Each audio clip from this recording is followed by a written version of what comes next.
Just before I get your response, I want to play you something from the debate tonight. I think this could be put in the category of, thanks, Kelly Loeffler. I think we got the message. Let's have a look. Radical liberal Raphael Warnock, radical liberal Raphael Warnock, radical liberal Raphael Warnock, radical liberal Raphael Warnock, radical liberal Raphael Warnock. So to my count, she said it about 14 times, and I actually stepped out for a few minutes. Should members of Congress be barred from trading stocks? Look, what's at stake here in this election is the American dream. That's what's under attack. When they attack me for a lie, a left-wing media lie, conspired with the Democrats by, this is an attack on every single Georgian who gets up every day to work hard to provide a better life for their family, who wants to live the American dream. It's a distraction from the real issues, not the conspiracies in this election. What's at stake is the future of our country, our freedoms to live the American dream, to not be taxed into bankruptcy, to not have to go onto government health care, government-run health care. They want to take away the health care that 180 million Americans rely on through their work. That's why I've introduced a health care plan to make it more affordable, not government-run health care that would bankrupt those that rely on Medicare. And I'm going to continue to fight to keep our country free, to keep our borders secure, and make sure that our communities are safe and secure. Senator Loeffler, when you received the private briefing regarding the coronavirus pandemic, you dumped millions of dollars of stock in order to protect your own investments. And then weeks later, when there came an opportunity to give ordinary Georgians an extra $600 of relief, you said you saw no need and called it counterproductive. Why do you think it's counterproductive to help ordinary Georgians in the middle of a pandemic? Well, thank you for that question, because I've been completely exonerated. Those are lies perpetrated by the left-wing media and Democrats to distract from their radical agenda. Reverend Warnock, in your writings and your teachings, you've repeatedly praised Marxism and the redistribution of income. Can you here and now, for all Georgians, renounce socialism and Marxism? Listen, I believe in our free enterprise system. And my dad was a small business owner. And during the Great Recession, you know what I was doing? I was leading my church to build a community center where, among other things, we had a financial literacy center that taught people how to repair their credit, create a 700 credit score community, how to create a business, how to buy a home, how to participate in our free enterprise system. Kelly Loeffler, on the other hand, was teaching the big banks how to hide their investments offshore in the Cayman Islands. This is how she spent her career before she went to the Senate. This is what she's been focused on now that she's in the Senate.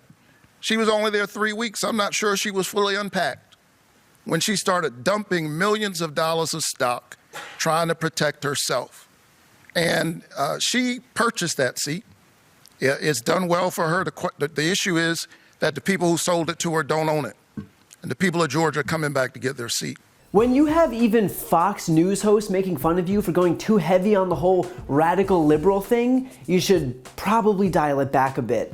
This is Kelly Loeffler during a debate with Reverend Raphael Warnock, where she was not only content to string together as many Fox News buzzwords as she could muster, but to do so in what might have been the single most robotic performance by a sentient human being I've ever seen.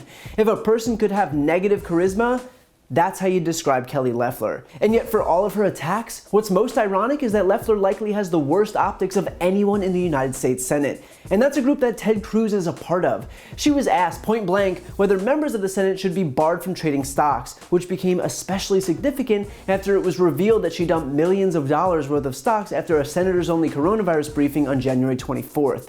And yet instead of responding to the question, she goes on a long-winded diatribe, first just blindly claiming that the left is lying and then complaining about taxes and government-run healthcare and secure borders.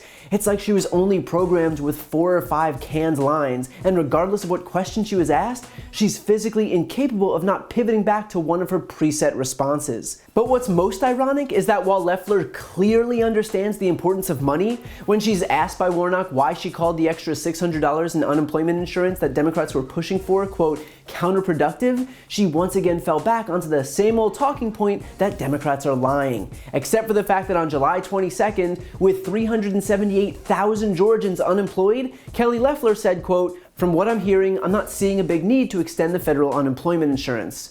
Again, this is a woman who used the pandemic to cash out on millions worth of stocks, and yet she couldn't figure out what the, quote, big need was for a few $100s for people who had lost their jobs in the middle of this pandemic.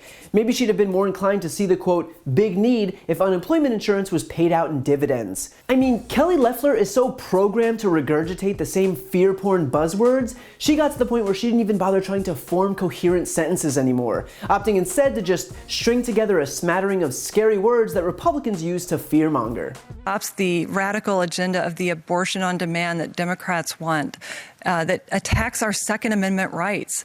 They want to take away our guns. They want to tax guns, and they want to fundamentally change America, and radical liberal Raphael Warnock is their agent of change. This seriously looks like the beta version of some new AI where they tried to replicate human language using only the words found in Fox News headlines. She managed to fit in abortion, Second Amendment, gun, tax, and radical liberal all in less than 20 seconds. It would honestly be impressive if it wasn't so pathetic. But probably the most devastating part of this debate is when Loeffler was asked point blank whether she believed the election was rigged. Senator, did you believe the election was rigged? Look, Greg, it's very clear that there were issues in this election. There are 250 investigations open, including an investigation into one of my opponent's organizations, for voter fraud. And we have to make sure that Georgians trust this process because of what's at stake in this election. The promise that Chuck Schumer made was to fundamentally change America, and I'm making sure that we don't go down the road of socialism. And she basically says that it was rigged, meaning that her official position is that Georgia has rigged elections, but that people should still go out and vote for her in a Georgia election. That's how beholden these people are to a failed, one-term president who lost his race, that they would endanger their own political careers and pretend that there's widespread fraud and quite literally undermine trust and suppress turnout in the election that they themselves are currently running in. When I say that this is a cult of personality for Trump, this is exactly what I mean. The simple fact is that Kelly Loeffler isn't out for the people of Georgia, she's out for herself and Donald Trump and the far-right Fox News bubble that she's pandering to. So she'll continue to serve other millionaires like herself, she'll continue to pad her bank account, all while continuing to question the need for a few bucks for the people who've lost their jobs thanks to the pandemic that her party's leader failed to contain. I can't tell if these people are more greedy or incompetent, but either way, it does nothing to help the people she's supposed to be serving. If you like this video, please check out my podcast, No Lie with Brian Tyler Cohen, where I take a deep dive into the week's most important stories and interview major players in politics, including Kamala Harris, Katie Porter, Adam Schiff, Nancy Pelosi, Eric Swalwell, Mary Trump, Al Franken, Cory Booker, and many, many more. Again, that's No Lie with Brian Tyler Cohen, available anywhere you listen to podcasts.